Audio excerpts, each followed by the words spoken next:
एक बार बुद्ध अपने शिष्यों के साथ कहीं जा रहे थे। रास्ते में उन्होंने देखा कि एक युवक बहुत ही आवेश में पहाड़ी की तरफ जा रहा है। बुद्ध उसे देखते ही समझ गए थे कि या तो वो किसी की हत्या करने जा रहा है या फिर वो खुद आत्महत्या करने जा रहा है।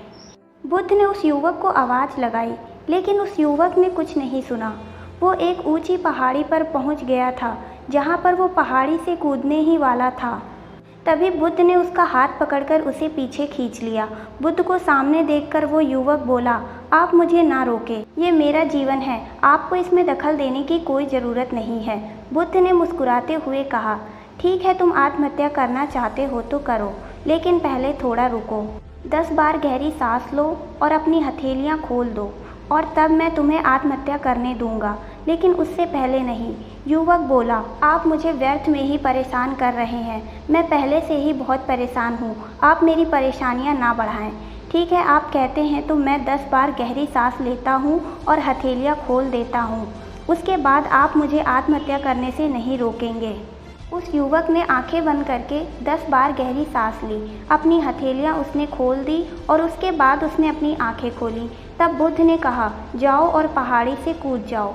वो युवक तेजी से पहाड़ी की तरफ गया और कूदने के लिए तत्पर हुआ, लेकिन वो रुका और उसने नीचे देखा, वो 2-3 कदम पीछे हट गया। वो युवक बुद्ध की तरफ घूमा और उनकी तरफ देखते हुए बोला, महात्मा आप कौन हैं? आपसे ज़्यादा तेजस्वी व्यक्ति मैंने आज तक नहीं देखा। ये मेरे साथ क्या हुआ? क्या आप मुझे समझा सकते हैं? कुछ क्षण पहले अगर आप मुझे नहीं रोकते तो मैं इस पहाड़ी से कूद ही जाता, लेकिन अब मैं इस पहाड़ी से कूदने में असमर्थ हूँ। खूब भय उत्पन्न हो गया है।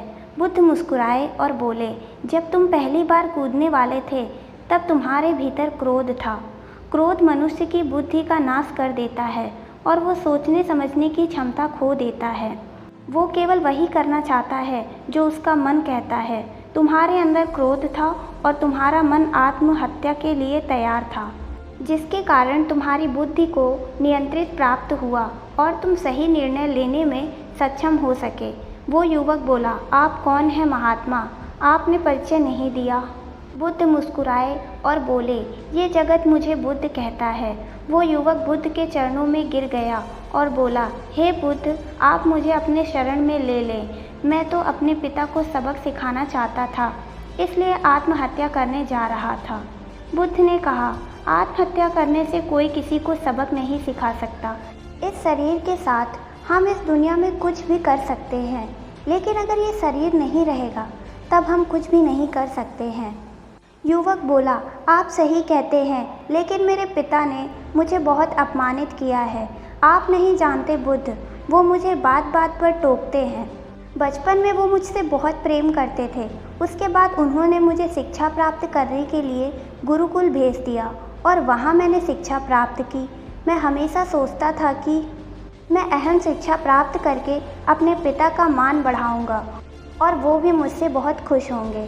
लेकिन शिक्षा खत्म करके जब मैं वापस घर आया तब मैंने अपने पिता से कहा कि मैंने सारे शास्त्र, वेद, उपनिषद पूरी कर ली है और अब मुझसे बड़ा ज्ञानी कोई नहीं है।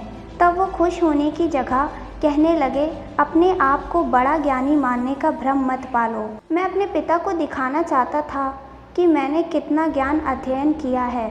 मैं बड़े बड़े शास्त्रार्थ में जाने लगा, जहाँ सभी लोग मेरे ज्ञान से बहुत प्रभावित होने लगे। सभी ने मुझे महान ज्ञाता माना, लेकिन मेरे पिता ने मुझे ज्ञानी नहीं माना। वो मेरे शास्त्रार्थ के बीच पहुँच जाते और मेरे दिए गए जवाब में कुछ न कुछ कमियां निकालते रहते और सभी के सामने मुझे अपमानित करते। मेरे साथ रहने वाले मित्रों को भी वो अपमानित किया करते। वो कहते थे कि वो सब मेरा जीवन बर्बाद कर देंगे, क्योंकि वो सभी मित्र मेरी सहायता करते थे और मेरे ज्ञान की प्रशंसा करते थे। मेरी समझ में नहीं आ रहा था कि वो ऐसा क्यों कर रहे हैं। तब मेरे मित्रों ने मुझे बताया कि वो मेरे ज्ञान से हिंसा करते हैं। वो मेरे जितना ज्ञान अर्जित नहीं कर पाए, इसी कारण वो मुझसे हिंसा करने लगे हैं। एक दिन मेरी परेशानियों के कारण मेरे मित्रों ने मुझे मदिरा पान कराया। मेरे पिता मुझे ढूंढते ढूंढते मेरे मित्रों के घर आ गए और जब उन्होंने देखा कि मैंने मदिरा पान किया है तो उन्होंने मेरे मित्रों के सामने ही मुझ पे हाथ उठा दिया। और तब मैंने फैसला किया कि मैं मेरे पिता को सबक सिखाऊंगा और एक पिता के लिए अपने जवान पुत्र की अर्थी को उठाने से ज़्यादा बड़ा सबक क्या होगा। तब वो सोच पाएंगी कि उन्होंने क्या गलती की है। इसी कारण मैं यहाँ आत्महत्या करने आया था। बुद्ध मुस्कुराए और बोले, मुझे एक बात बताओ, जो ज्ञान तुम्हें आत्महत्या करने से ना रोक सके तब तुम कैसे ज्ञानी हो। वो युवक बोला, आप सही कह रहे हैं। अब मैं अपने आप को अज्ञानी समझने लगा हूँ। आप मुझे अपनी शरण में ले लें। आपसे ज्ञान प्राप्त करना चाहता हूँ बुद्ध। बुद्ध ने कहा, तुम मेरे साथ 4 दिनों तक रहो, उसके बाद अपने पिता के घर जाना। अपने पिता के घर तुम मध्य रात्रि के बाद जाना और चुपचाप घर में प्रवेश करना। तब तुम्हें वहाँ जीवन का पहला ज्ञान प्राप्त होगा। उसके बाद वापस आकर मुझसे मिलना। वो युवक बुद्ध के साथ 4 दिनों तक रहा। उसके बाद वो बुद्ध से आशीर्वाद लेकर अपने पिता के घर चल दिया।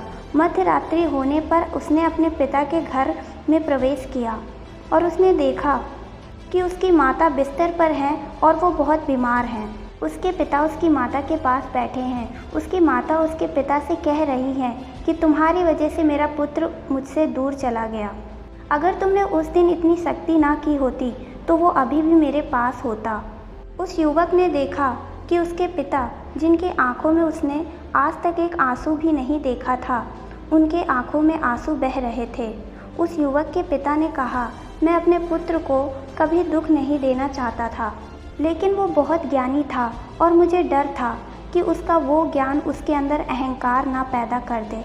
अहंकार के कारण मनुष्य अपने पथ से भटक जाता है। इसी कारण जब सब लोग उसकी प्रशंसा करते थे तब मैं वहाँ पहुँचकर उन व्यक्तियों को ढूंढना चाहता था जो उसकी गलतियों को उसे बताएं, लेकिन वहाँ एक भी ऐसा व्यक्ति नहीं था जो उसकी गलतियों को उसे बताता।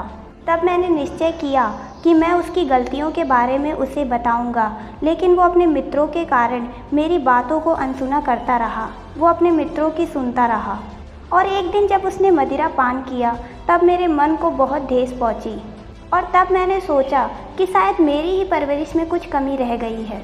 मैं एक अच्छा पिता नहीं बन पाया, पर तुम चिंता मत करो, मैं तुम्हारे पुत्र को कहीं से भी खोज कर लाऊंगा।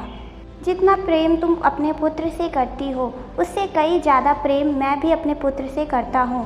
मैंने उसे हर जगह ढूंढा पर वो नहीं मिला। माता ने कहा, मेरा मन कहता है कि वो यहाँ से कुछ दूर एक गांव में भगवान बुद्ध रुके हैं, वो अवश्य ही वहाँ होगा, तुम जाकर देखो। वो युवक ये सब सुन रहा था। उसकी आंखों से आंसू बह रहे थे। वो चुपचाप घर से निकल गया और बुद्ध के पास वापस पहुंचा। युवक ने बुद्ध से कहा, हे बुद्ध, अगर आपने उस दिन मुझे आत्महत्या करने से ना बचाया होता तब मुझसे कितना बड़ा पाप हो जाता। बुद्ध ने युवक से कहा, इस दुनिया में सबसे बड़ा अज्ञान आत्महत्या करना है। ये जीवन तुमने खुद नहीं लिया है, ये तुम्हें दिया गया है और जो तुम्हें दिया गया है उसे तुम्हें खुद नष्ट करने का कोई अधिकार नहीं है। कल सुबह तुम्हारे पिता यहाँ आएंगे, तब तुम उनके साथ वापस जाना। वो युवक बोला, हे बुद्ध, मेरा सारा ज्ञान मुझे व्यर्थ ही लगता है। आप सत्यता का उजागर करते हैं। मैं आपसे ज्ञान प्राप्त करना चाहता हूँ। मैं आपके साथ रहना चाहता हूँ। मुझे अपने साथ शामिल कर लें बुद्ध। बुद्ध ने कहा, सुबह जब तुम्हारे पिता आएंगे तब तुम अपने पिता से बातचीत करना और उनसे आज्ञा लेना, और तब अगर तुम्हें लगे कि तुम्हें ज्ञान प्राप्ति की तुम्हें ज़रूरत है तब तो मेरे दरवाजे हमेशा सभी के लिए खुले हैं। दोस्तों, आपको महात्मा बुद्ध की ये कहानी कैसी लगी नीचे कमेंट बॉक्स में ज़रूर बताएं। और अगर आपको इस कहानी से कुछ प्रेरणा मिली हो तो इसे अपने प्रियजनों के साथ भी शेयर करें।